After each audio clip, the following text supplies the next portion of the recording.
Welcome to Kenton's videos. Enjoy the video. In this video, I will show you how to make a delicious cheese grilled sandwich at home.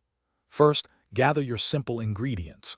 You will need 2 slices of your preferred bread, perhaps a hearty sourdough or classic white. Next, select 1 or 2 slices of your favorite cheese, like sharp cheddar or creamy American. Don't forget 1 tablespoon of butter or mayonnaise for that perfect golden crust. A pinch of salt and pepper can elevate the flavor even further. Now let's assemble our masterpiece. Take 1 tablespoon of butter or mayonnaise and spread it evenly on one side of each bread slice. This is key for a crispy exterior. Place 1 slice of bread, butter side down, onto a clean surface.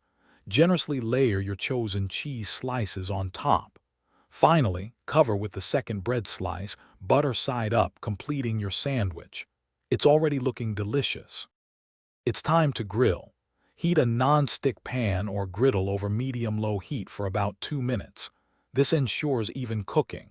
Carefully place your assembled sandwich into the preheated pan. Cook for 2 to 3 minutes per side until it achieves a beautiful golden brown color and the cheese is perfectly melted.